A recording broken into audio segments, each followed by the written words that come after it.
Perfect. Hey guys, welcome back to the show this afternoon, a rare Thursday afternoon live with our guest today, Luke Cohen, who has an incredible multi-dimensional experience, a near-death experience, among many other things. If you've heard him before, it's quite we're in for quite a ride, and he was recently on the Jeff Mara podcast. You may have heard of him there, but we'll get into him very shortly here. Before that, I'd like to remind everybody that our conference is only 18 days away. If you're looking to come to a 4-day disclosure event in Grafton, Illinois, right here in the Midwest, this is our fourth annual event, and tickets are still available. 4-day passes, 1-day passes, or a virtual pass if you can't make it in person. And those tickets are available at journeytotruth.online. And we will be going to Cahokia Mounds, which is a sacred site, a North American pyramid site that no one really knows about. And it's ancient, and at one point it was the largest civilization in North America. And there's a lot of interesting activity happening surrounding that site right now, including, well, we'll get into that in a little bit, but there's definitely so there's a mound memorial in St. Louis for Mound City that was recently destroyed and defaced. And it's actually very sad that it happened, but we'll talk about that in a minute. I also want to remind everybody that my brand new book is is finally out, Bleed Through Tales from Another Timeline. And what I find interesting about our guest today is he speaks of bleed over or bleed through from other timelines that he's experienced. And when listening to his interviews, it reminded me a lot of myself, and I see a lot of similarities there. So I can't wait to pick your brain and just have these multi-dimensional conversations and really just dive deep into what's actually happening here. And in one of your interviews, you said Earth is a multi-dimensional experiment. So I'd like to, explore what you mean by that a little bit and just welcome you to the show. And maybe we can continue where we left off before we started rolling the camera. So welcome to the show. Happy to be here. What's up, everybody? Thanks for having me on, guys. Yeah. Okay. Yeah, So, great to have so you. in a nutshell, um, I guess explain to our audience, who you are, and we can go. I know it's not impossible to do in a nutshell, but just kind of Yeah. let. Yeah. I mean, long story short, I had a really intense healing crisis when I was 22 that got me on a spiritual path. In that healing crisis, I went from being an agile martial artist and competitive athlete to walking with a cane overnight. Spinal injury, nervous system burnout. I was pushing myself really hard. Didn't know I was an empath. Didn't know, I was living in a very what I call density denial. So deep in that kind of toxic culture. And yeah, and during that time, I got really depressed because martial arts and basketball and movement was sort of a way that I found peace in flow states. And one day when I was drinking tea out of a cast iron teapot, I had a memory of being a Taoist hermit in a cave in a past life. And I saw where my soul had been with me my whole life up until that point. I kind of merged back and I tasted what I call the living stillness of the universe. And it trumped every peak experience I have ever had in my life. And I started eating psychedelics pretty young. I was eating mushrooms at 13, reading Castaneda, and a lot of summers of LSD as a teen. And this was like every flow state I ever achieved through martial arts and basketball, runner's high, every psychedelic experience, every sexual experience I've ever had. This annihilated it in comparison. And the level of how much my mind disappeared and the truth of my soul was felt. And I came back from that experience with what the yogis call moksha, which is like a burning desire for enlightenment. And I basically graduated college and I went right to India. I never looked back. And that was about 20 years ago. So when I left the conventional world and I went on a path of mysticism to originally to heal my body, like I was like walking with a cane. And I went to doctors, I went to, everybody, and they were like, we don't know what's wrong with you. They couldn't tell me. MRI did the whole thing. They're like, yeah, you probably need a hip replacement when you're 30. By the way, I'm sprinting at 41 now.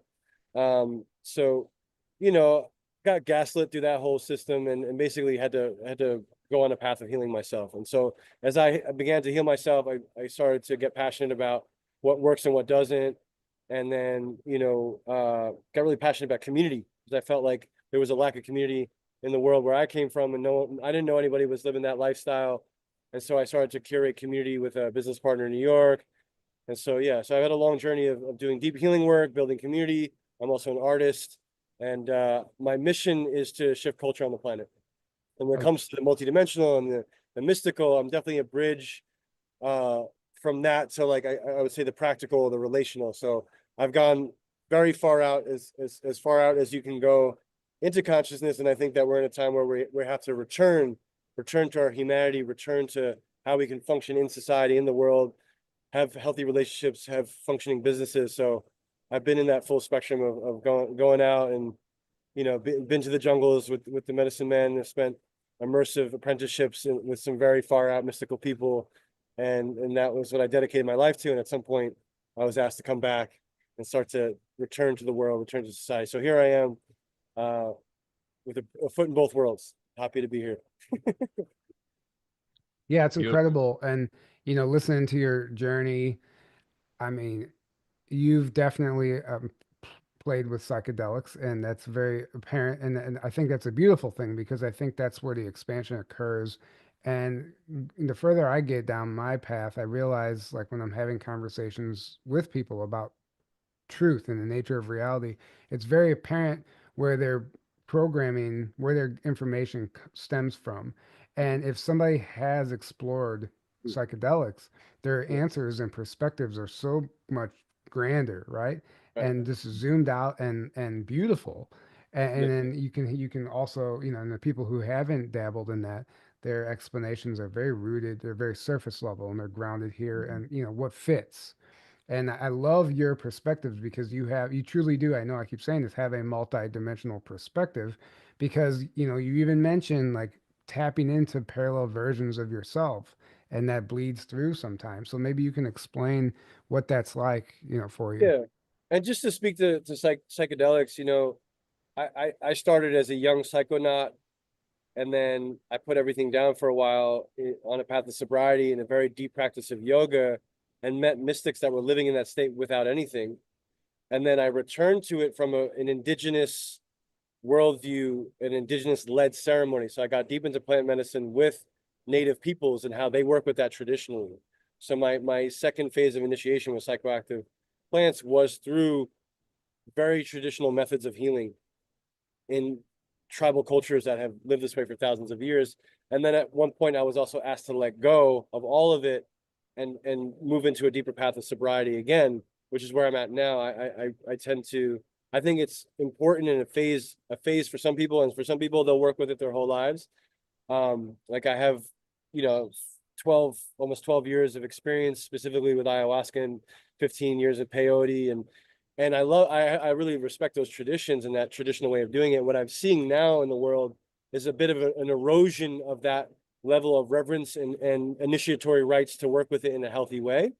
And so I do want to address that because there can be very psychedelic heavy culture out there, and festival culture, and it was a really beautiful part of my life at one point. And now where I'm at 41, I'm like, okay, cool. Once you get the message, hang up the phone.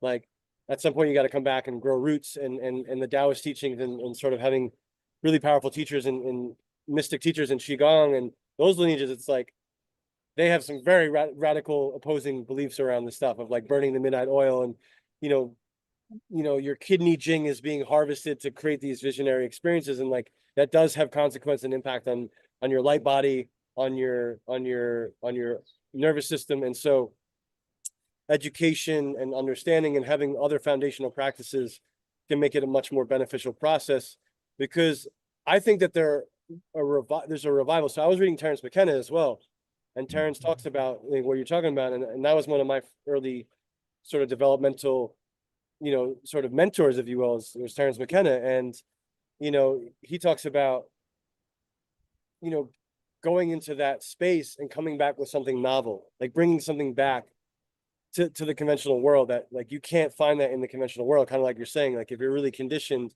you're going to be like kind of regurgitating a mimetic, thought form that's been regurgitated from different perspectives, all from the same kind of conventional mind. But when we go into the mystic, we actually bring back an original thought. We bring back a seed of new cultural frameworks of reality. And that's important. We do need to expand the mind. And there is sober ways of doing it through breath work. Like I'm starting a dark room business with my functional medicine brother. Dr. Greg, and to see where we go in a darkroom immersion where you naturally secrete, those kind of compounds without any external force. There's a very different experience. So I'm an advocate for both. I'm not saying one is better than the other.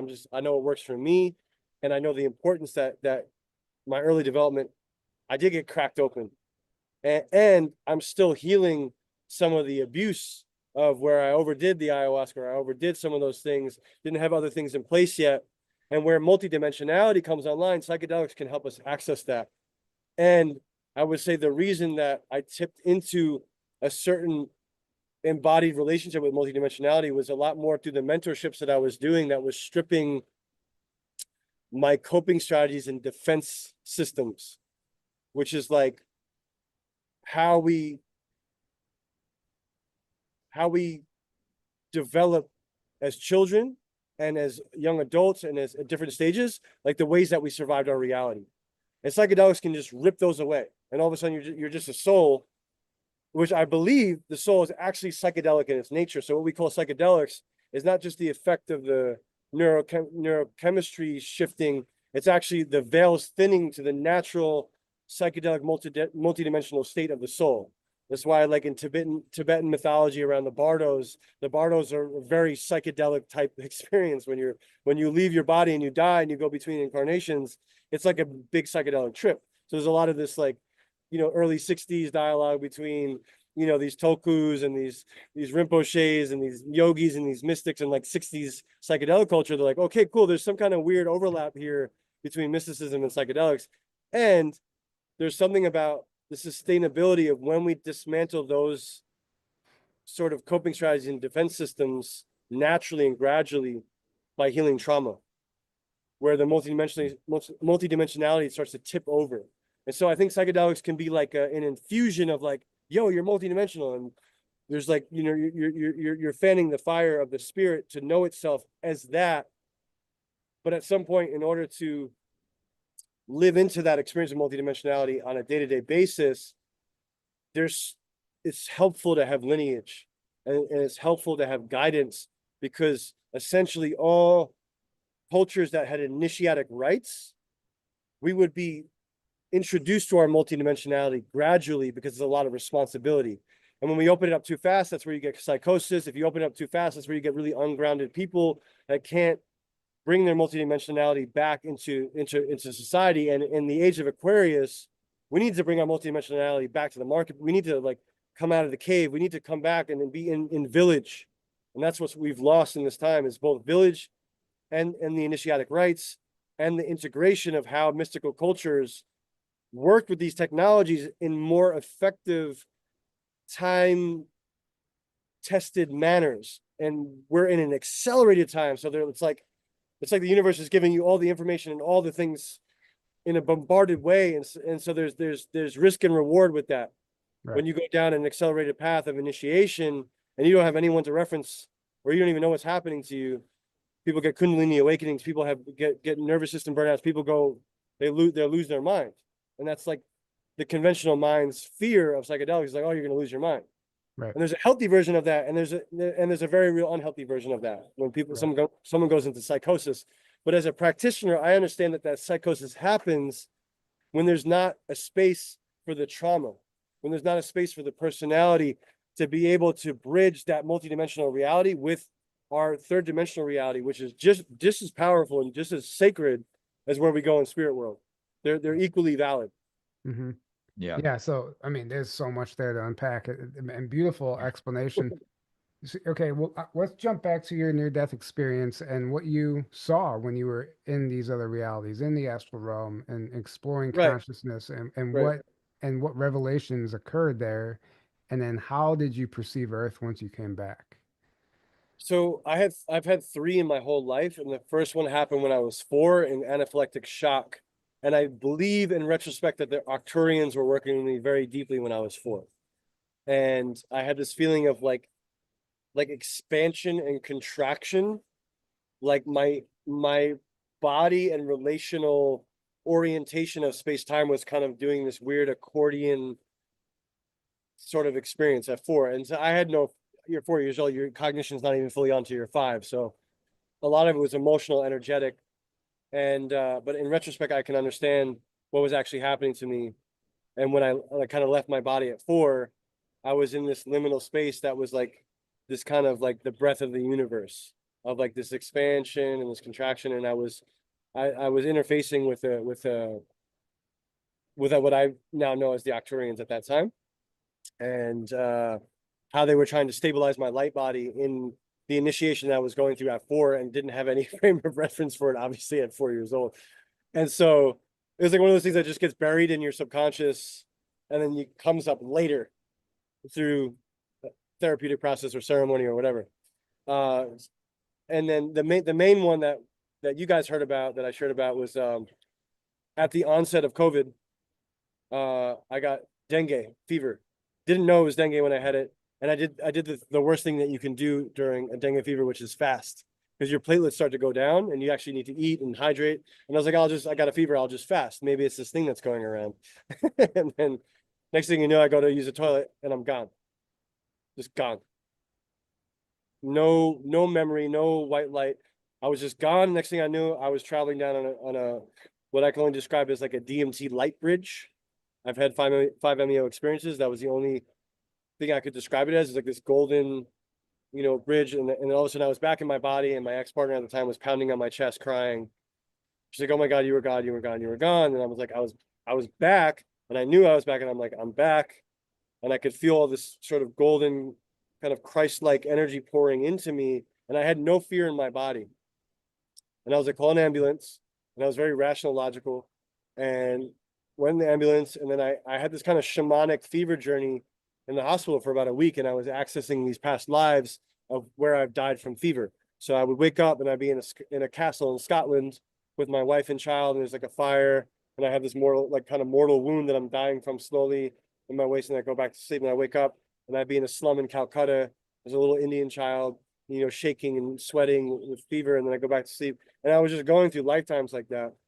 And then I was also tracking like COVID as a consciousness sweeping the planet, and as like this kind of like waveform. And I've had other experiences where I was taken out of my body and being shown things from a very, very high cosmic eagle perspective, looking down into Earth, looking down into energy systems and how things are functioning in a collective consciousness way, or for myself, when in 2011, I was taken out of my body, and I was shown the point where I chose to enter the space-time experiences as a human being and have incarnational experiences. And my guides were showing me all of my lifetimes simultaneously. And it was really overwhelming, because they were like, I could see one incarnational pattern of like 600 lifetimes for one lesson, one set of emotions, one set of you could say karmic contracts. And that would be like 600 years of information in just one little section of the map that I was looking at. But I was looking at like 500 things. So that's thousands and thousands and thousands of years of information that I was getting from this cosmic perspective, and then sent back into my human body, and having to integrate that kind of information. And they were basically saying all of those things that are happening they're not linear. They're simultaneously happening. You're meant to go back in and take the things that you need, and let the things that you don't need go for this lifetime. And so when I came back from that experience, I was laughing and crying and shaking, and it was a kind of like a Kundalini type experience. And this was without any medicines. This was like completely sober. And then after that experience, I could perceive the Akashic records, and I can perceive souls in a very particular way, where I could sense in a knowing state their soul's core challenge and their soul's core gift, like what they're here to do and their biggest challenge to doing it. And like when in sessions, I would start to see their unresolved incarnational experiences, like where there's a lot of emotional charge that hasn't been processed from other lifetimes, which you could say are actually parallel lifetimes. They're not past lives, they're parallel dimensional experiences. So it flips the whole past life thing on its head. And that for me was very confusing, coming from a deep yogic orientation at that time of studying those Vedic sort of teachings of like past lives. And I had past life memories up until that point. Like I saw some powerful mystics in India, and they gave me some darshan, and I saw other incarnations. I saw myself as a mystic Jew and in some desert without any thoughts. I was just like in the desert, just perceiving reality with no mind.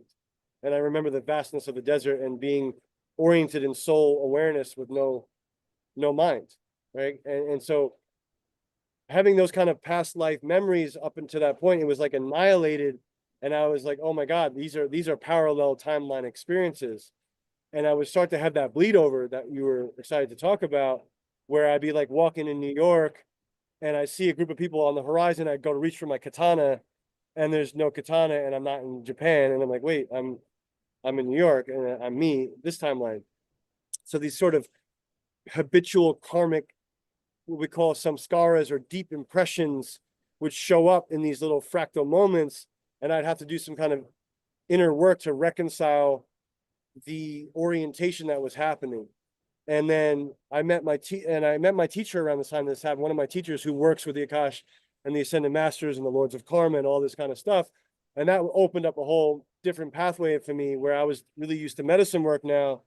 And I was studying with my maestros and these powerful indigenous healers, while also doing this new work with this kind of, I would say, mystery school around, it was like a deeper kind of soul work. And she would take me into places that medicine never touched. I would go into these crystalline, higher dimensional realms, interfacing with these like light beings just through her sound frequency, through her channel that ayahuasca wouldn't touch. And I was like, oh my God, this is crazy that this is available to us. And it was like the next set of incarnations that I was being asked to call that mastery back to me. So from that healing crisis till now, well, not till now, till about to this near-death experience that I had on dengue, I was walking and through all these different lineages, reclaiming the gifts from those lifetimes and letting go of the karmic residue of those lifetimes, gradually, day to day, week to week, for about 17 years. Right. And knew the different mystery schools that I had walked and I had been, and some of the flavors of where they're still relevant now and where aspects of them are not relevant for the Aquarian age. And sort of like, okay, this still has purpose, and this is actually a distortion or a distraction, or like, kind of knowing the difference between what was still relative and not. Right.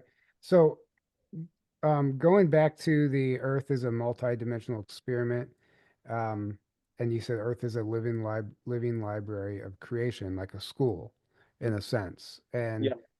you also explained like seeing like a topographic map of the energy, and like I know that's a lot in one question to have you explain, but can you maybe elaborate on why you believe it's an experiment, and then what led you to that conclusion? So some of it comes from mythology, from teachers that I trust, that are awakened indigenous teachers and other mystics that have given me different frameworks of lenses to look at it from, that would open up. So that's the difference between like knowledge and wisdom.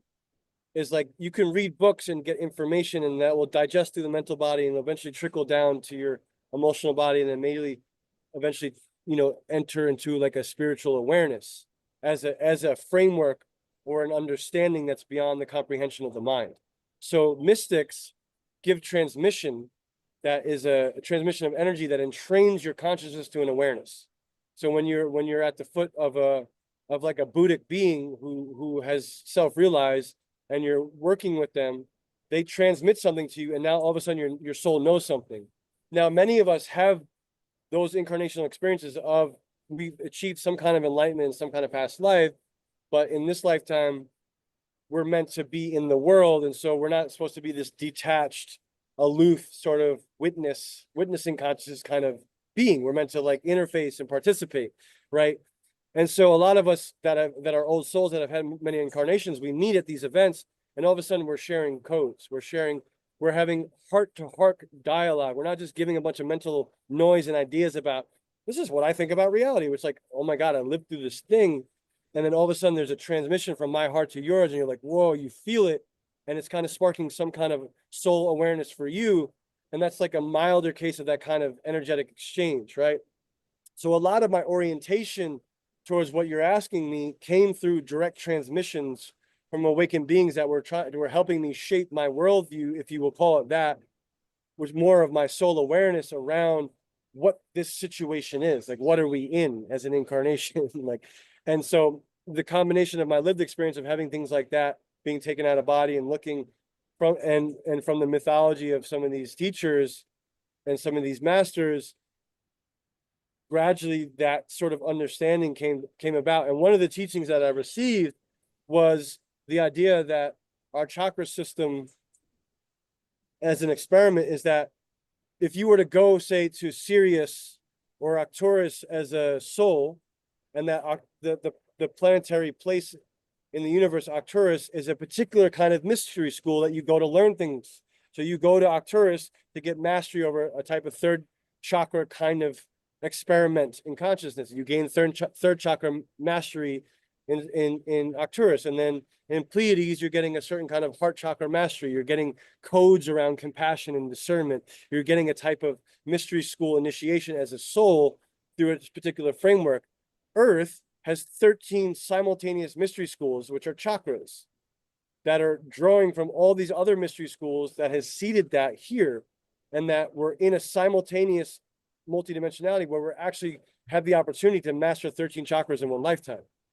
So you're not only just getting the school of the first chakra from Orion, you're not just getting the second chakra of Andromeda, you're not just getting the third chakra of Arcturus, you're not just getting the fourth chakra of Pleiades, you're getting all of them simultaneously. So the risks and reward are more dramatic because we have to go through a veil of forgetfulness when we're in our incarnational experience where we don't have any access, that we chose to be a part of this experiment. And then by the grace of God and the grace of the universe and the grace of our agreement to participate as a star seed or a soul or an angelic soul, whatever soul version that you have, because you have different versions of souls. A lot of angelic souls have experienced a lot of martyrdom and victimization in their lifetimes. They're the ones that are often getting sacrificed. You also have human beings that are straight up demonic, that their soul experience has a demonic sort of origination point, and they're also here in the same dimension at the same time. So we're in this multidimensional space-time continuum where we have lots of different souls going through lots of different lessons, some with access to the memory, some with their memories coming back at varying degrees of forgetfulness and remembrance. And the purpose of Earth is to evolve, to help souls evolve, and its place within the universe, like what we learn here and what we're doing as an experiment in consciousness, ripples out to the whole of creation, because all these master beings and all these creator beings that were part of this experiment, they help shape this world. So we think in through a theological lens, if you go into an Abrahamic religion, and there's a lot of people that are really into alternative history that like to dissect texts and be like, well, how could that be God? They're being referred to as a collective consciousness, like the Elohim, not Elohai. It's like, like these kind of interesting anomalies or incongruencies of like demigods or gods, not the Almighty. Now, the Almighty set the greatest experiment in motion, but within that, there are creator beings that have realized themselves at certain levels of consciousness that have enough power to create worlds, right? And if Right. we're all that almighty aspect in its fractal nature experiencing itself, there's different degrees of orientation that one can remember in that original delineation point where we left source, and the different kind of mystery schools that we pass through as souls. So a lot of beings have passed through very advanced schools in the universe, came to Earth to assist this experiment, and are waking up the memory of that.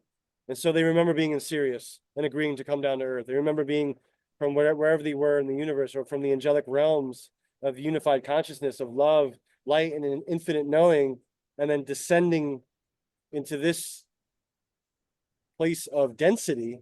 Right. Also has multidimensionality simultaneously because Right. it's baked into the nature of it. Right. I call Earth the sideshow freak of the galaxy.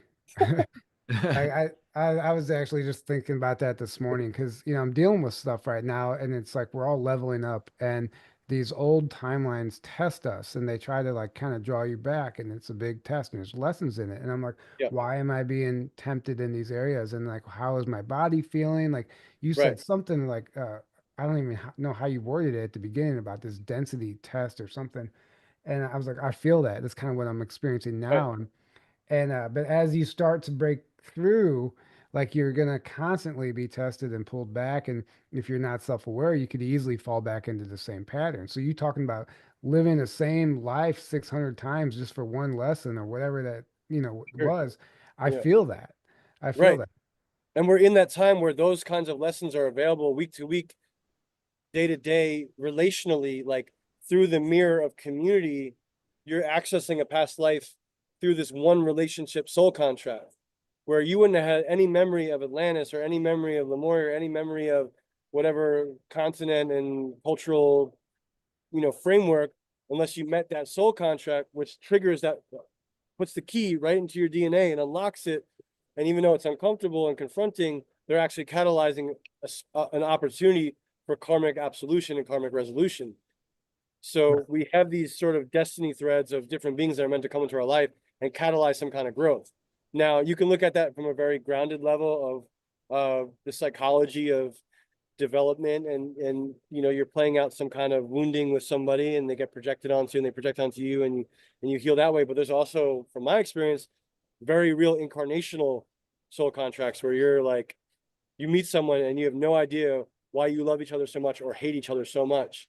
And if they're also self-aware enough, like I've had relationships where we track this stuff and we clear it and we're better. We're like, oh my God, like we cleared those 5, whatever. And in my own healing practice, like I've had clients, like I had like this like kind of famous yoga teacher who was really like powerful and very in like a very good balance of her masculine and feminine, and she was so seeped in clearly a reincarnation of some kind of yogi, but she couldn't get over this ex-boyfriend. And so we went to her Akash and we found this vow that she had made to this person's soul in a past life, which was like, I will follow you through the depths of hell and heaven and find you in every lifetime and like never let you. It was like, geez, that's an intense vow. Once we cleared that vow, we collapsed that timeline. She was over him and met her now husband 2 weeks later, because she made space in her field and she collapsed that Akashic record from having any energetic weight. Yeah, I love Yeah. that. Aaron, do you have any questions for him before I ask him about Atlantis? There's about a million questions and directions we could go from here. So I guess we could talk about the past life topic. So you said you had some intense experiences during one of your near death where you were waking up as like a different past life and a different era and type of being. So what do you think? Because like a lot of people, obviously, a lot of us don't know of our past lives or don't even believe in past lives, right? Do you think the universe kind of brings that in at a certain time where it needs something, like you said, needs to be cleared, or we need to pick up something from a past life? I Or think so. do you think every person should even know about past lives, I or is think it? some souls, that's not their contract to remember. It's not relevant for them to fulfill their soul mission. It's like, it would Mhm. be a distraction. I think Right, some people go to past lives because they want to feel special. And they want right, to, like, I was Cleopatra. And it's like, yeah, right. There's a but lot of ego. There's you a were lot of ego. also, a slave, or you were also the enslaver. A lot of us that are very old souls that have a role to play in this ascension, we've been all of it. We've been on the light, we've been on the dark. And it's more about taking self-responsibility for the impact of your choices through all space-time experiences that matters. Like, can you reconcile the impact of your choices then, now? Right. Right. Yeah. Yeah. That's what actually matters. Yeah, Yeah. and I agree. I think I totally agree. we've all experienced the light and the dark in those lifetimes, and I think that's how you even become a master. Not that we're like trying to become a master in like a egoic sense, but when you truly understand like the concepts that we're discussing, I feel like you've walked the path of dark and light to get there. And Yeah, I think that's an important thing to recognize, and that's also helps you practice non-judgment when you see it in others because you understand that process. absolutely. And it dismantles the superiority of being a light worker that can happen. It's like, yeah, you've also been a dark worker, bro. You Right, just don't remember that lifetime where, you right, know, like how manipulative you actually were, and how many feminine energies you were harvesting. Like, come on. And they're still in that pattern on an unconscious level. I've seen it. And Right. so it's again, it's more about, again, it's parallel lifetimes. It's not actually past. They're right. parallel timeline experiences, as I call them. And we can learn about, you can learn everything about your past lives just by paying very close attention to this one. Yeah, I Most love of us, that. our parents have given us our karma on a silver platter to clean up. Like Okay. all the genealogy, all the ancestral wounds, everything. It's just like, here you go. Here's all Mhm. your karma. Right. And And you know if you what? Right. really pay attention, you'll learn about your past lives one way or another, without the glamour. Because I feel grateful that I've had the glamorous side of it, but it didn't necessarily make anything easier. It's just because that's the role that I have to play with helping souls clean some of this stuff up. It's not like, Right. you Right. know, Because I've heard a lot of people say that they remember their past lives. They remember going through the same types of experiences that they're having in this life, sure. but they like didn't pass the lesson in those, Oh and my they're God. giving another opportunity Oh to God. graduate from that lesson in this That's life. scary. That's scary. I remember I had one, it was like 2011, same year that I got, no, the year after that I got taken out a body. Anyway, it was at some point in that same sort of year cycle, and I remember getting eaten by a crocodile in Egypt in the first gate of initiation when you're supposed to swim underneath them and master Mhm. your fear. And I panicked and I got eaten. Yeah. And I remember that, and I remember feeling all this shame that like, and all of a sudden I was being given the same exact lesson without needing a crocodile Hmm. like initiation to get the mastery over the fear in that form, right? Really? So Right. Right. because it will come in other ways, and we get the opportunity to overcome it without it being as dramatic. Well, Right. talking Exactly. about repeating lessons, let's talk about Atlantis and how, okay, we can talk about Atlantis Good was in the segue. Good past, segue, or bro. it's Good segue. Yeah. right, okay, Atlantis was a past civilization, past, right, but it's also simultaneous, and Yeah. we're reliving that same lesson right now, and I think this is our opportunity to do something different. And you broke down the downfall of Atlantis through your memory on the Jeff Mayer podcast. So I was wondering if you could maybe share that memory again, and then we can go from there as far as how that Yeah. lesson is showing up. Yeah, I mean, so basically Atlantis got infiltrated. There was a golden age to Atlantis at one point where we had crystalline technology and we were in a very deep multidimensional initiatic high priest like priesthood, like very distributed governance model and living as in like almost an near ascended level civilization. And it got infiltrated. And in the infiltration, a power over structure was incepted, which started to create competition and started to create a power wobble. And eventually, the misuse of power happened, and there was a fracturing of tribal warfare that happened inside of these governing bodies to the point where the technology and the power struggle got so strong that the energies that required a type of consciousness to hold it together cracked, and the fabric of um, the consciousness required to hold it basically was dismantled and it collapsed. And the collapse was quite cataclysmic.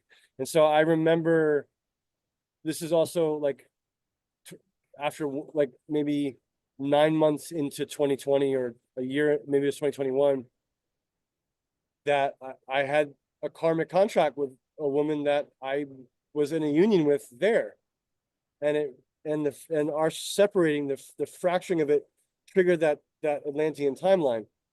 And I saw who all, like a lot of our soul group was like a lot of different players and like um and in a session that I was receiving, I remembered accessing because I was like feeling a lot of this like, oh man, like we have a whole tribe around us and like this is affecting them, this breakup, and there was like all these different layers to it. And then I remembered, yeah, I remember the whole scene. And so the whole thing that went down was like there was a bunch of us that were like, we need to leave. This is not our way. We can't be fighting. Like we just have to leave. Like we need to leave. Like it's gonna get bad. And those of us that were choosing to leave were actually we made a pact to take different teachings to different sections of the land masses that we retreated to that would became the world that we know it now. So a lot of us were carrying the seed blueprint of a whole new sort of mystery school, the 13 mystery schools that came post Atlantis. We became the ones of us that left Atlantis became founders of these different cultures. And I was specifically in charge of the founding of the druid sort of druidic mystery school. And yeah, my ex-partner and the woman in this lifetime, she was like, you're a coward for leaving, you need to stay and fight. And I was like, this isn't our way. And I was like kind of heartbroken that I had to step away. and we were on boats. And then as we were even on the boats, that's when like the cataclysm happened. And like we all had to grieve all our friends and family that all went down in that sort of, collapse. And then, when I was in Ireland last year, some shards of that memory came back, and even reading the mythology of the Tuatha De Danann, and that like Ireland was like right near that landmass, and like the whole mythology of the Tuatha De Danann were definitely like Atlantean beings that were founding the Druid mystery school. So a lot of these things kind of were like they're like little constellations that you fill in the dots, and they get stitched together over sometime over 5 years for me. But this is something that happened to me years ago, and I'm only now seeing actually evidence of it in mythology of like how close Atlantis was to Celtic lore and then other lore. And so anyway, yeah, so that was painful. And what's unresolved now is the unresolved Atlantean karma, power over, technology, fame seeking, and money, greed. They're all part of the same power over system, hierarchical systems that are power over. And that exists in the spiritual community very strongly as well. Right. People competing to be the most notarized, or they're in this unconscious agenda of social hierarchy, being the most, it's Luciferic ultimately, because it's false light. It's not actually integrated with Christ consciousness. It's not actually integrated with the deep shadow work. It's positioning itself as something where it's not actually doing the inner accountability work of taking responsibility for the shadow aspects. And so I've met a lot of these really interesting, very powerful, very well intended, but very self-deceived spiritual beings that are playing out very strong. And a lot of it's, I see it in like the coaching community, I see it in the medicine community, I see it in the personal development community of like, oh, like wow, that person's running a lot of unresolved Atlantean karma, and they're like really, a lot of these are going to be the people that you'll hear like a hit story about them in the next 2 years about sleeping with too many women or abusing their power or whatever. These are a lot of the Atlantean sort of players that were unwilling to clean up the karma. And then, some of them, I've seen some of them also clean it up. It's like, okay, maybe ketamine's a bad idea, Right. maybe all this money should come into relationship with indigenous people and not just like position us endlessly up the pyramid. Like let's collapse it and make it more circular economies, so and the craziest thing that I've learned, and this is from a mentor and memory combo, was that in Atlantis, when it got infiltrated, one of the first things it did was conquer Lemuria. They were actually existing simultaneously. So the fall of the Lemurian Empire happened during the reign of Atlantis. And Lemuria's vibration was so much higher, but they both inhabited the Earth plane at the same time at one point. And how Atlantis infiltrated Lemuria was through like a very advanced technology. And it was designed to collapse divine unions. So Lemuria was a whole divine union civilization. So a lot of our deep trauma of separation from the masculine or feminine stems back to the fall of Lemuria from these same kind of power over systems that are in place now. That's an echo of it. And that has to do with the porn industry and porn indoctrination. That has to do with a lot of like false angelic, like spiritual teachings, Luciferic teachings. And they're kind of like little traps in consciousness that when you access a new realm of multidimensional power, you're like, ooh, like I want more power or whatever. And it's like, oh, you just hooked into this little trap in consciousness that's designed to like loop you in that Atlantean karma.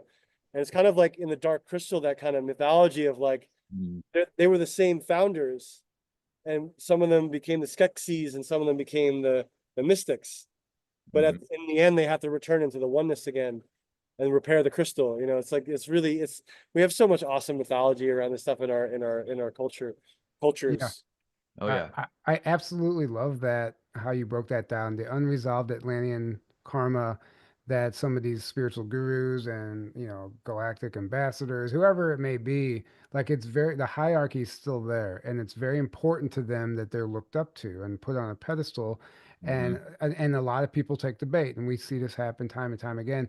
And Exactly. There'll be a hit piece or whatever it is, and there's some people that you wonder if they'll even figure it out in this lifetime, and then there's other people you think, okay, I can see that this this is salvageable, right? This person can find his way or her way, and Totally. I love that you brought that up because also something that you offer, I heard you mention at the end of the Jeff Mara podcast was that I don't know if it's a course or something, but you do this thing where you teach people how to vet energy healers. And maybe you can expand on that a little bit because I think that's one of the most important things is like Yeah. vetting these people, right? Well, I'm co-founding a thing called the Institute of Energetics. So I actually have a co-founder. We're creating a whole healer marketplace where we're going to be vetting healers so that people can go to a trusted energy healer through our platform.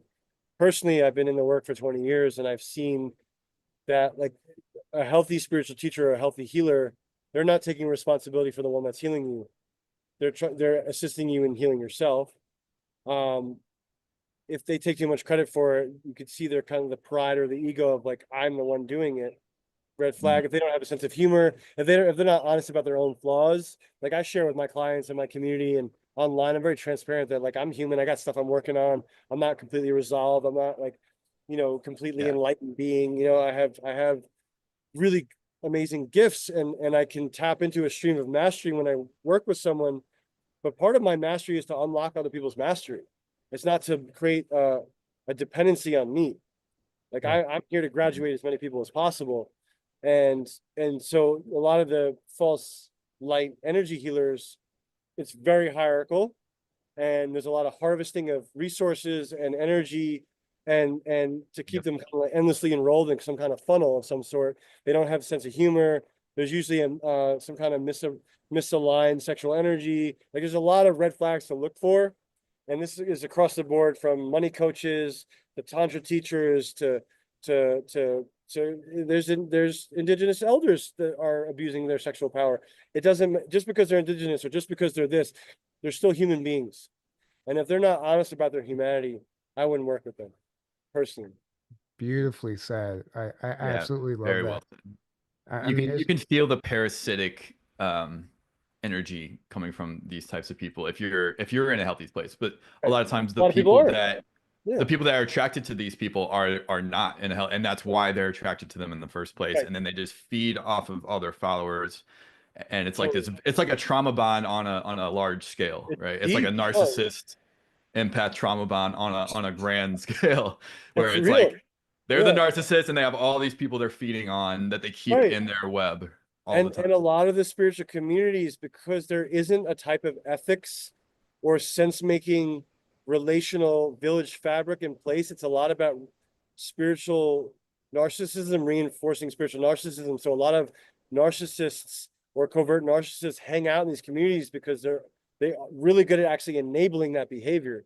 And so Mhm. I think we're going to see over the next 3 to 5 years a fracturing of different types of spiritual communities of where there's more accountability in place, there's more groundedness getting introduced, like that you're going to see this kind of like difference between like the false light side of things and where the people that are actually committed to doing the real work and having relational accountability and having more elders involved and youth and like, okay, we're going to be raising children together. We can't like, do you really want to be doing ketamine all the time? Or do you want to be doing hop A every 5 minutes? Like, what's the culture we actually want to create?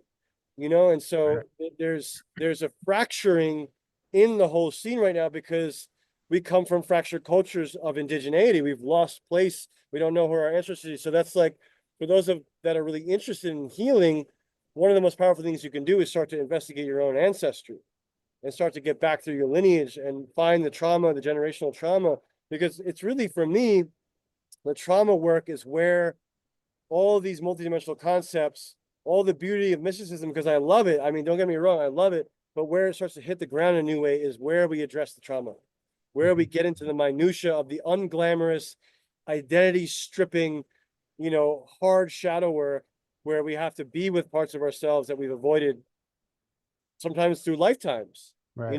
Deep Right. grief, deep shame, deep rage, deep, whatever, unlovability, unworthiness, any of that stuff that we avoid at all costs. And a lot of spirituality becomes a replacement for an even more nuanced way of hiding behind, Right. that kind of stuff. Right. Yeah, spiritual and it's like, bypassing it yeah, instead of spiritual. actually healing it, right? Yeah, yeah, exactly. Spiritual bypassing. And through healing the trauma though, that's how you unlock the DNA and activate Exactly. and remember and tap into your multi-dimensional self, right? And then understand things through a grander perspective. But if you're still holding on to that trauma, and this is another thing about trauma that I realized when I was writing my book is it's actually important for some people to remember their parallel lives, past lives, because Probably it there. because if there's trauma that needs to be resolved but it's untraceable, then you're never going to resolve it. And that's Right. why it's important to tap into these other lifetimes and these other versions of yourself. And even though like that timeline may have collapsed and that memory might be gone, So like it could show up in the etheric body as a scar. exactly, it can show up somehow. And now that trauma becomes traceable again and you can identify its point of origin and then you can move past it. You see it in some media, you see it in science now more and more as they study this phenomena of like a freaking savant kid who could play the piano like Mozart at 3, but also has a very strange fear of heights or water, or it's like Right. why do we have these strange phobias that have nothing to do with anything that we've actually experienced in this lifetime, or weird scars or birthmarks of an entry wound of a bullet? Like there's so much cool literature out there around people that have actually studied this phenomena.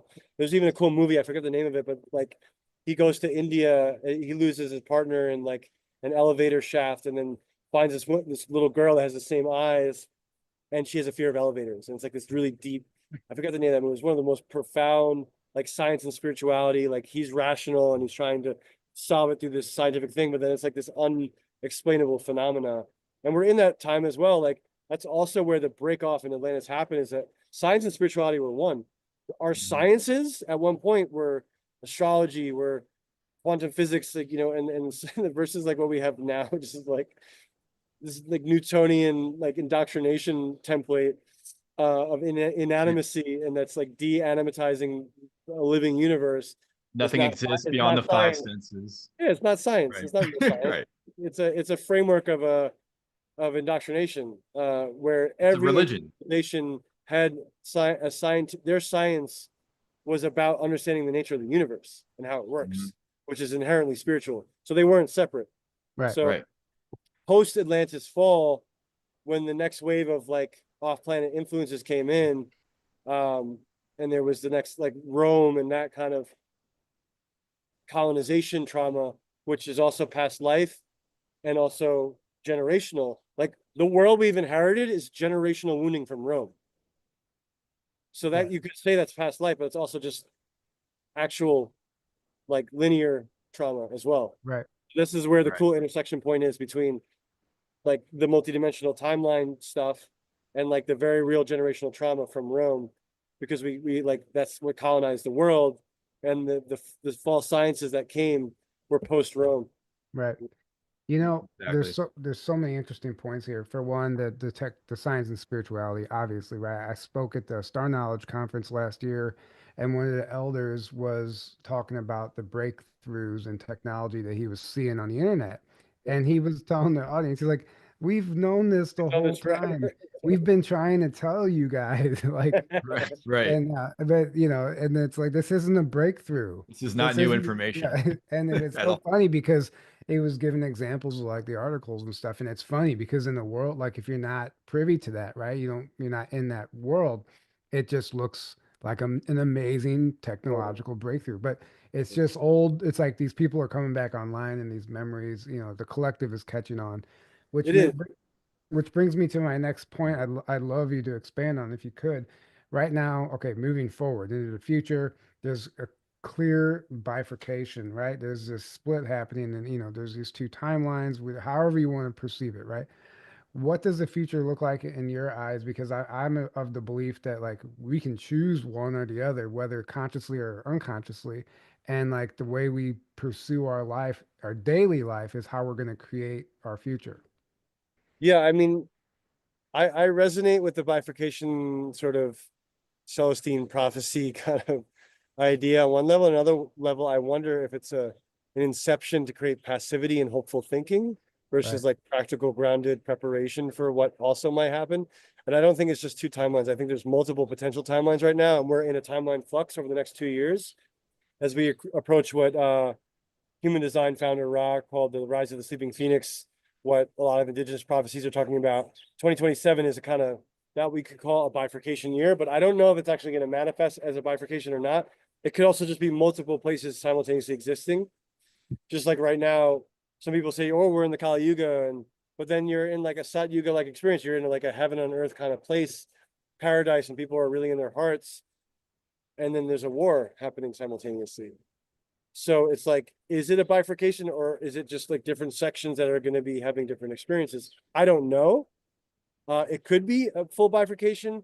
What I do feel and sense and trust is I track the agendas in consciousness. And I do think that, and I've had elders and I've had mentors mention this, like one of my mentors said that 1/3 of the planet's going to check out a body. They're just going to go the spirit world. They've maxed out on the capacity to reach all their lessons. They're going to transition. So it's going to be like 1/3 of the planet's going to actually check out.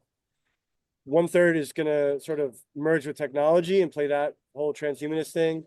And 1/3 is going to do the organic ascension path, clean up the DNA, unlock the light body, and go into the ancient future timeline that our like higher selves have like set as a blueprint of a golden timeline for us to live into. And that's like full potential in consciousness, like crystalline DNA, you know, like things beyond our wildest conception, technology being a reflection of our consciousness and spirituality, you know, and so, or it could be a combination of both simultaneously. Like you might have a section of the population that's all like weird cyborg, you know, like trying to achieve immortality externally, right? Like the Luciferic experiment, and then the percentage of the population is achieving immortality through the knowledge of the immortal nature of the soul. And that might not equal physical immortality, but it is the immortality through, there's no more separation between the truth of who you are and your immortal soul that's never died, never born, exists infinitum. Right. And being able to live into that sort of graduation of the full ascension pathway of the self-realized being. And that all the physical experiences that we're having right now as a planetary consciousness, like all the material that we have to look at, is all there to catalyze and churn stuff up so that we can clean up the karma, and it's speeding up our ascension. So all the really challenging, scary, confronting, relational, geopolitical, ecological, all that stuff is catalyzing the cleanup that we need to do inside of our own work to then potentially shift into a planetary awakening or a partial planetary awakening. We don't know yet. That's what the next 2 years will determine, in my opinion. I couldn't agree Yeah, more, actually. absolutely. I love how you broke that down, and especially like the different areas, like I call it pocket realities. Like all these people are going to start their own pocket realities based on the collective belief of that tribe that gathers Right, in that right, location, because maybe it's a sacred site that's coming right, back online. right, And and so that world for them, their consensus reality is going to create something completely different than what's happening on the other side of the world. right. And maybe like ultimately there will be some split or some grander thing, but it's going to branch off into like an infinite amount of possibilities, I think. At some point, nature is going to take over again, because power over doesn't work. The Tao tells us this. The dam breaks, the water flows out. The catalyzing moment that the so-called elites can't control either. Like something will happen that like interrupts the illusion of control for all those that are playing that out, and something tips us into that point where, you know, we have to get with the current or not.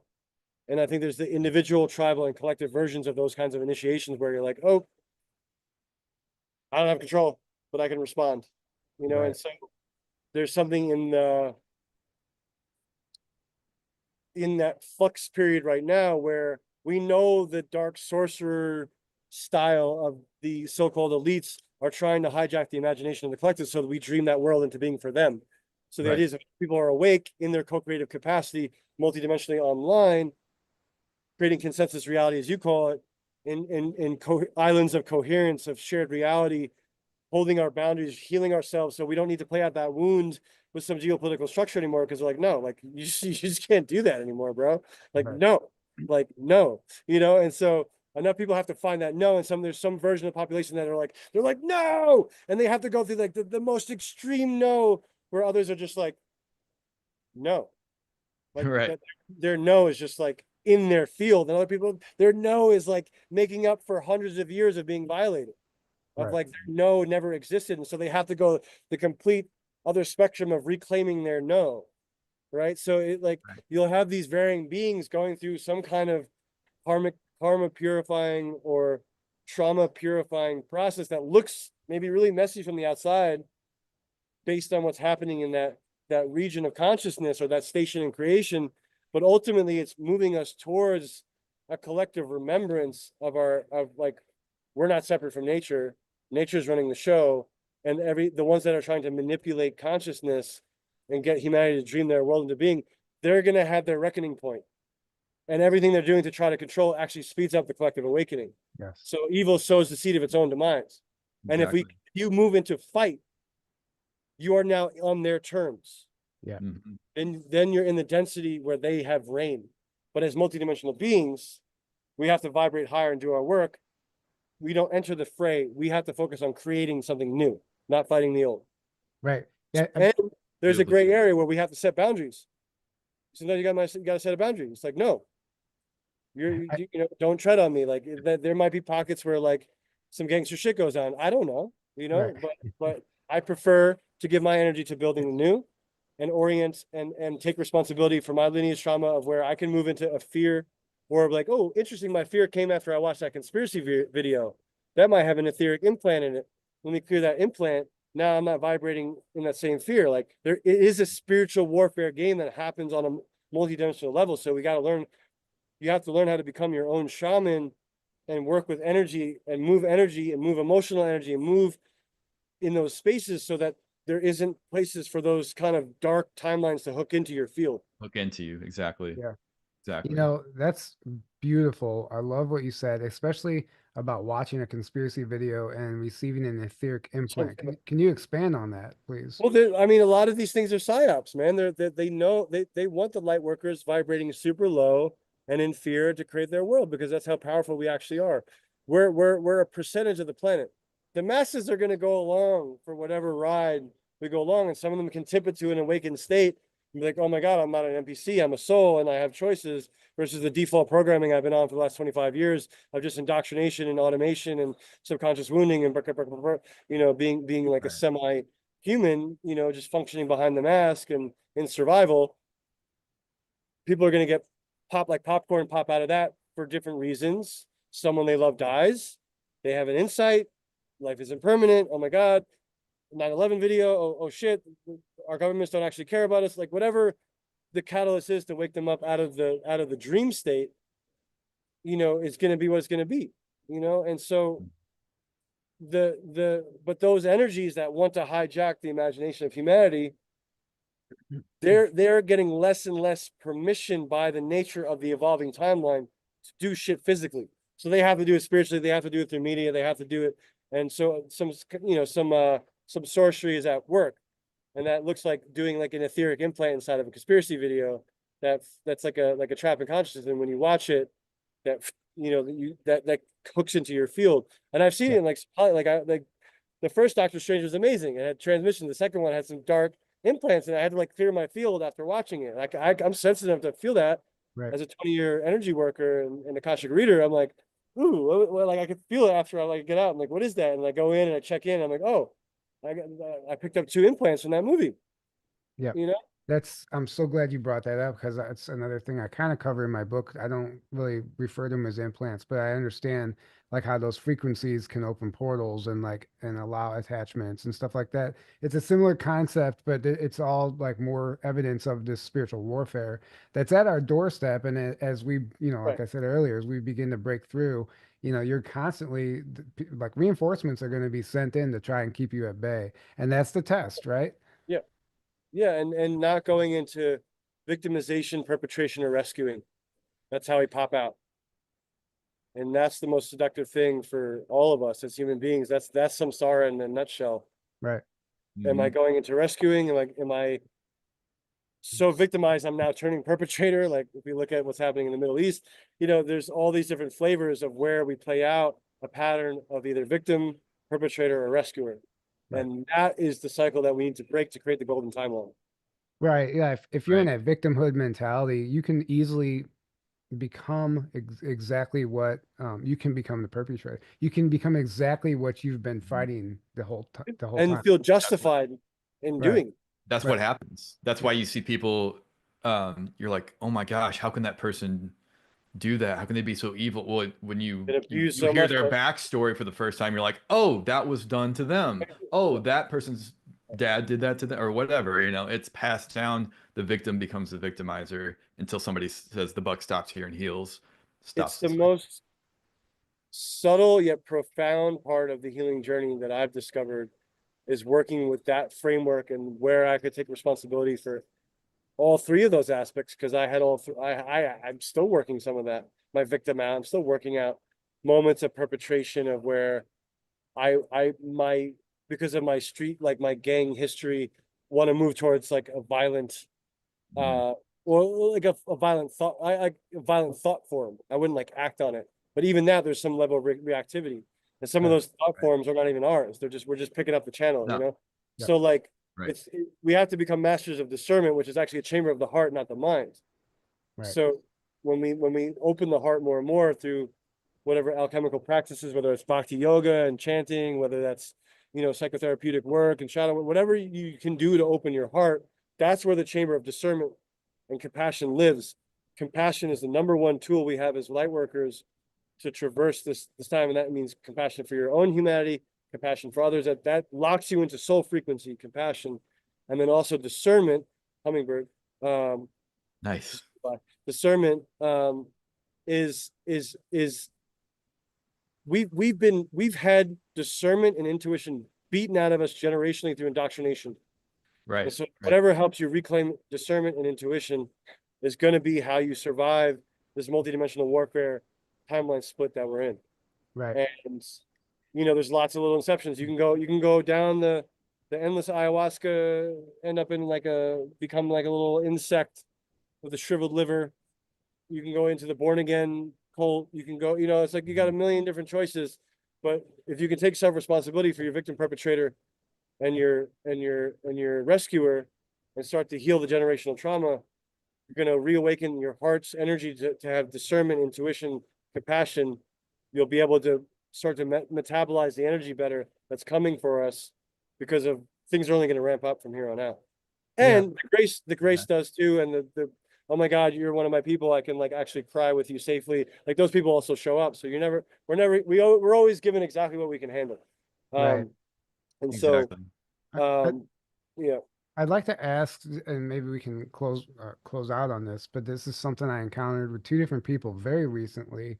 Just having conversations about stuff that obviously is pushing the boundaries of their belief. And I've come across two people with religious backgrounds that don't believe in karma, and they're like, "No, I don't believe in karma." And and I find that such a curious thing. So like, I don't know what's being taught in very these. convenient. Yeah, I don't know what's being taught in these churches, but I'm like, you don't believe that like you reap what you sow, or like what does that mean? You just get a That's a free, literal interpretation of karma. right? Yeah, yeah, Right. but I mean, like, what do I don't understand if these people think that they just get a free pass to be a shitty person now. Like, I don't like where's this belief like Well, coming from? part of the born again distortion is that there's a self to save. So they create a new identity that's saved, but still an identity. Right. Okay, yeah, It's that answers outsourcing. it. It's outsourcing safety. Now Christ is real, and Christ is a powerful ascended master, and Christ has Hmm. codes for healing karma. But there's also really good demonic healers out there. People that are demonic, like John of God John of God. Yeah. was like trafficking children and miracle healing people. Right, So people are Right. like, oh my God, I was like miraculously healed. And it's like, okay, what soul fragment just got eaten by whatever fucking, dark morphogen the thing that's like hooking into the collective field that you're now absorbed into. right, It's like, Right. All you see, or people are just wowed by what they see on the surface of like, oh yeah. wow, he has powers, he's And amazing. because No, the it doesn't false all. light's so gnarly right now, and people are going through disillusionment of our spiritual community because there's a lot of half-baked, predatorial. Like I get why people are doing it. I actually have a lot Right. of compassion. I have so many friends that are gone born again, and it's like, yeah, it's more wholesome. Honestly, it's more wholesome than this other shit. I get it, bro. All the best to you. That's the path you chose. I wish you well. We're probably not gonna be friends anymore. because of Right. whatever. But There's a lot of black magic too that's disguised as spiritual things. yeah, And so real quick, it reminds me of the show Supernatural. I don't know if you've ever watched that show. It's it's I think I love it, but there's a lot of disclosure in that as a lot of things. And one episode, there's a guy they find who he's actually healing people. He's healing them. And they're like, "Oh my God, you're amazing, you're a healer," But what no one knows is that he's doing black magic secretly that someone else has to die for that yeah. person to be healed every time when he does the black Yeah. magic. This is the brujeria, we call it in this in the shamanic lineages. Like, just because indigenous doesn't mean it's safe. Like there's Mhm. crazy astral density in some of these tribal cultures, and there's also ones that are lit that never got colonized and hold a purity and understanding in the mythology of creation of where we all come from, still have the star knowledge, and then you have the others that like are competing and jealous and in full shamanic spiritual warfare with each other. So like I get, it's like everyone wants to be a shaman and their mother now that don't know the spiritual consequences of entering into type of an astral fray. And there's a lot of people that are turning born again right now. They're just like, oh my God, I was getting psychically attacked all the time. And, it's like new age spirituality, just like this endless roller coaster of healing. It's like, we just weren't ready to take self-responsibility for certain things. And like, it is hard. It is unglamorous. There's like really existentially painful moments.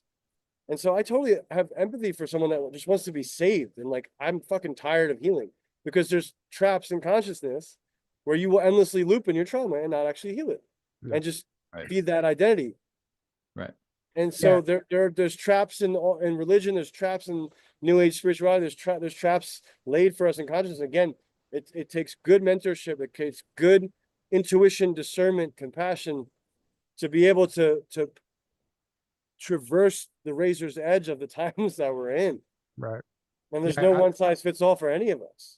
At the end of the day, it always comes back to, are you giving your power away to whether it's a religion or a belief system or a guru or anything, or are you taking your power back and using the things outside of you as tools to become the master and to grow spiritually and heal?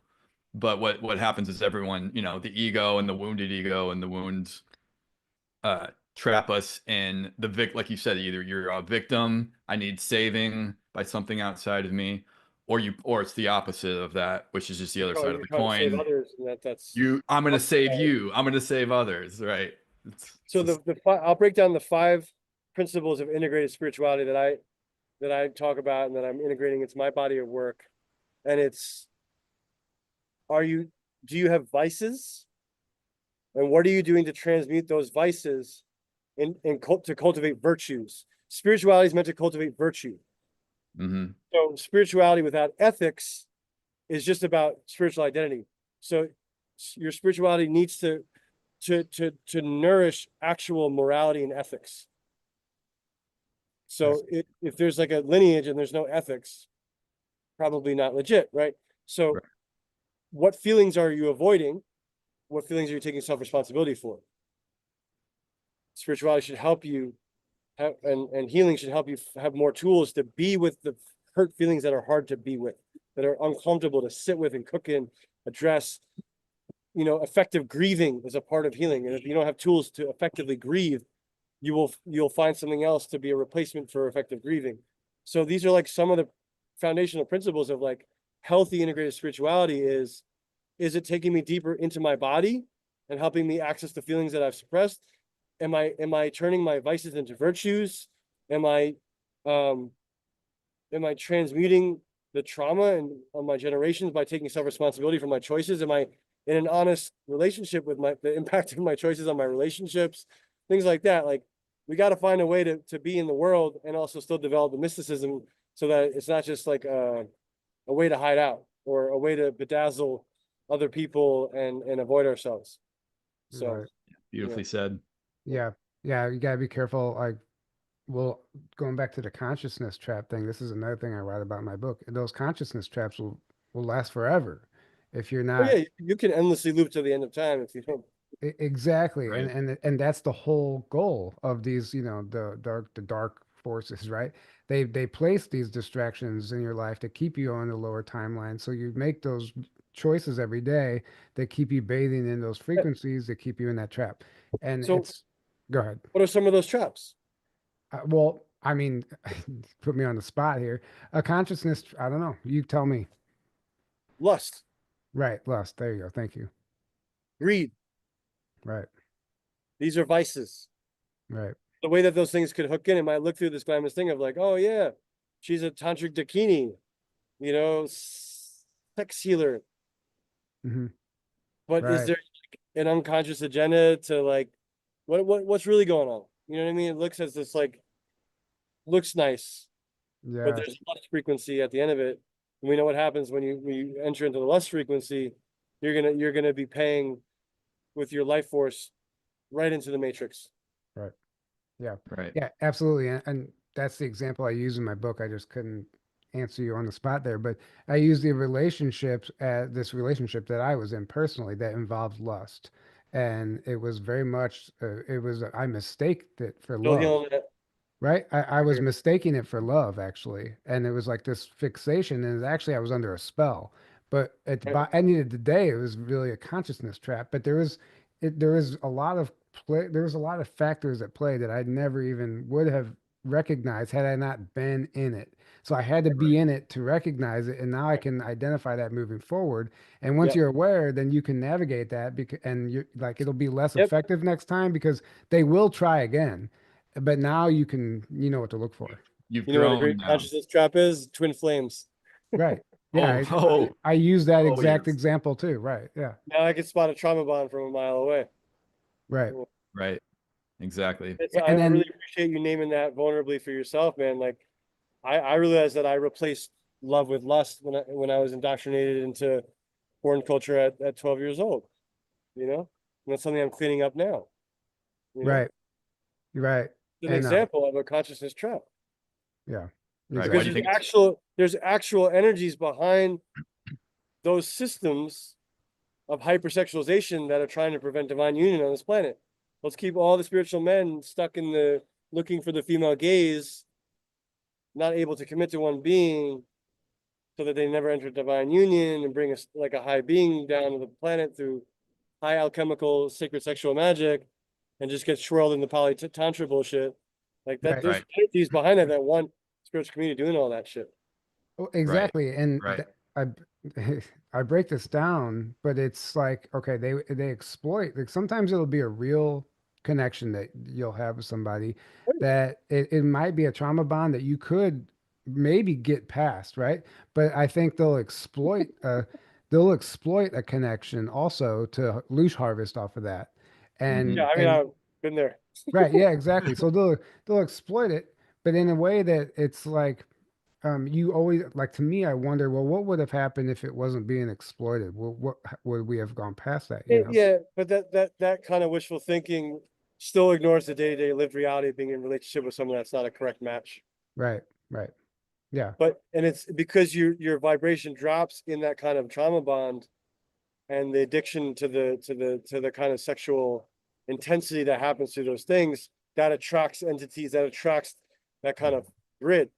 right, So you're co-creating it. It's not like you're a victim of it, and the bad forces are. It's just like that's baked into the entire equation. right. And another layer to this though is like we see it depicted in movies like I'll just use The Matrix as a good example. The very last one, there's four of them. The fourth one, they they explain this in great detail. So Neo and Trinity, they're like these like sacred Yeah, lovers, right?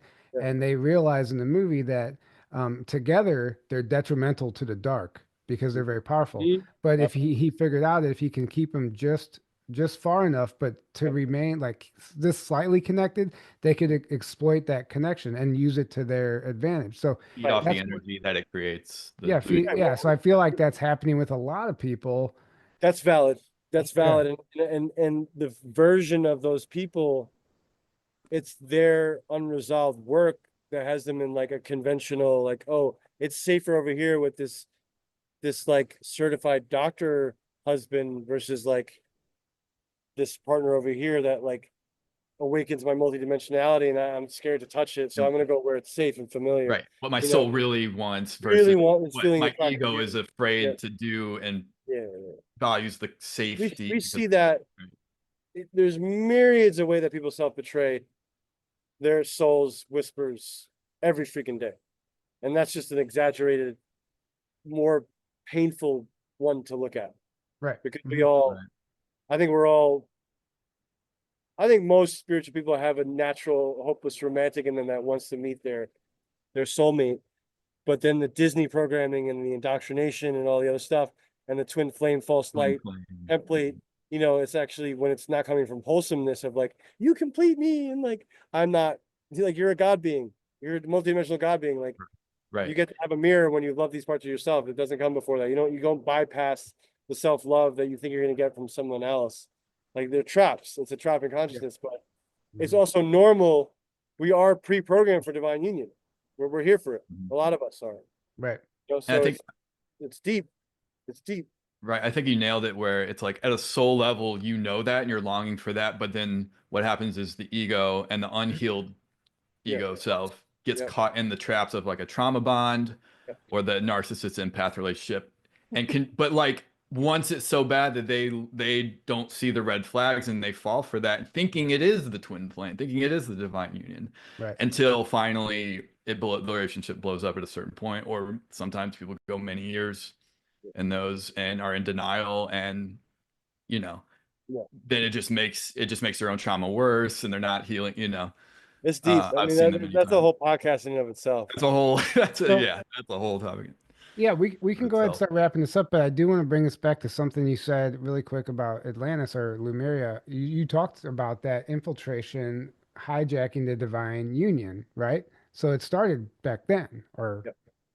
over there, if we're gonna That's the seed fracture point, according to right, my mentor. Yeah. right, yeah. So this we could go on forever. Quite literally, I feel like this is Oh yeah. was a very expansive conversation. Thank you for joining us. Can you Yes. please let our audience know like what you offer and how they can find you and all that? Yeah. I'm on socials, and my website and my music is all under Luke Kohen. That's Cohen with a K, so it's Kohen, Luke, Luke like Skywalker, Cohen like Cohen brothers. And I make spiritual hip hop and neo soul and future folk music. As a bard, I'm here to tell new mythology. So if you follow me on Instagram, I create a lot of inspiring content stories. I do have retreats. I do healing work. I do have a free community that I'm launching this year where I'll give 2 transmissions a month around the energies that we're passing through. So there's free ways to work with me, and there's, ways to invest in yourself and everything in between. So I try to keep something for everybody, no matter where they are on their journey. Yeah, And I have a newsletter I'm launching this year. Bring it yeah. back. Thank you so much for that. I put your website in the description below. I'd love to hear more about your music. Maybe we can do this again someday. Yeah, love And to. yeah, I'd love another I just, conversation. I just dropped a song today called "All of My Energy," featuring Lily Fangs and my best friend Herb Young, who's out of Chicago. And it's the chorus is, "I'm calling all of my energy back to me, back to me, back to me," and it's a positive affirmation, because a lot of the hip hop that was like hijacked by the Right. industry is you're creating negative subconscious affirmations, codependent affirmations, self-destructive affirmations. So this one's about calling all of your life force back from any place that you've given your power away. I love That's that. amazing. We just I love dropped a music video today for that. Where is that That's available? It's on YouTube. I have a YouTube with all my music videos as well. Yeah. Okay, great. Kohen. So Okay, I'll put awesome. the link in the description for Right. your YouTube. Yeah. And ironically, we never even got to the sacred sites talk, but maybe that Oh was yeah, that's right. that's for That'll be another the next time. show. Next Yeah. time. We were, before the audience, we were talking about it before we went live, and we were Right. going to start with that, but it just didn't happen that way. So Yeah. I felt like everything we shared was very necessary for people that are going to find this video.